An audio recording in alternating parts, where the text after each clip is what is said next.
What if I told you that one of the foods most people call healthy is still pushing blood sugar up almost like white bread? And even worse, what if I told you that the healthiest bread is probably not the one you buy at the grocery store with words like whole grain, multigrain, natural, or fit printed on the package? That surprises a lot of people, but once you understand what is really happening, it starts to make sense very quickly. I am Ed Rodriguez, a pharmacist, biochemist, and health educator, and today I want to show you a different way to think about bread, because I know a lot of people are trying to eat better, lose weight, improve digestion, control blood sugar, and feel more stable during the day. But they keep holding on to one food that often looks harmless and even healthy while still creating hunger, cravings, and glucose spikes. A lot of people still believe whole wheat bread is a great daily choice. It sounds healthy, it looks darker, it usually costs more. And that makes people feel like they are making a better decision. But in real life, that is not always true. In many cases, whole wheat bread can raise blood sugar almost the same way white bread does. So even though the package looks healthier, the body may still be getting a very similar metabolic hit. And that is one of the biggest problems. Because many people switch from white bread to whole wheat bread and think the issue is solved. But then they still feel hungry 2 hours later.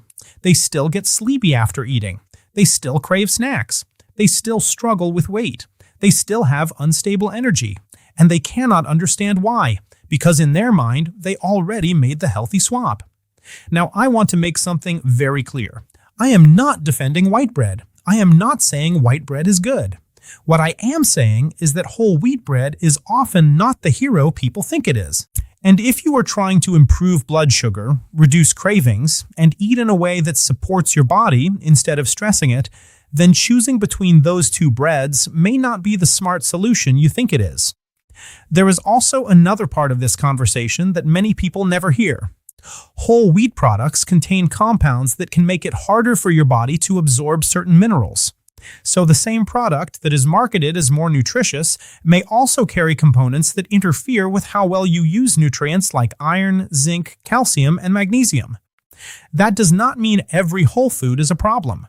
It means that when we look at processed wheat products, the story is not as simple as healthy versus unhealthy.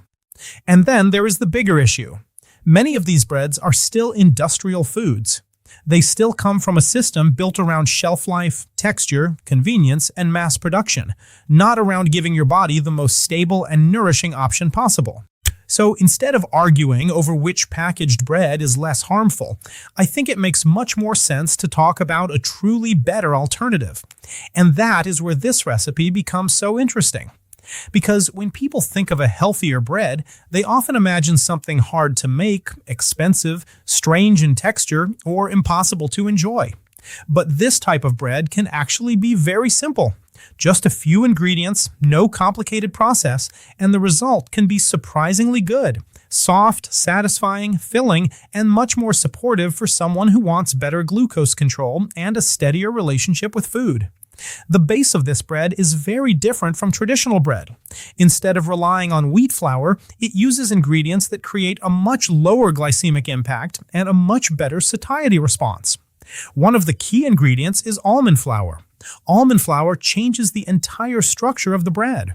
It brings healthy fats, some protein, and a much gentler metabolic response compared to regular flour. That means you are not starting with a base that is designed to hit your bloodstream fast. Another important ingredient is psyllium husk powder. This is a very helpful fiber. It improves structure, supports texture, and also helps the bread feel more satisfying. And for many people, that fiber is also a very welcome bonus for the gut. So now, instead of eating bread that tends to keep you hungry and unstable, you are building something that helps support fullness and better digestive rhythm. Then come the eggs, and here is where the recipe gets even better. Eggs bring protein, structure, and richness. But what really makes this bread special is not just having eggs in it, it is how you use them.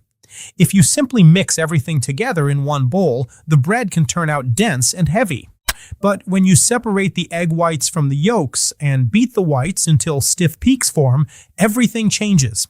That is the real trick. Those whipped egg whites trap air, and that air is what gives the bread lift, softness, and a much lighter texture.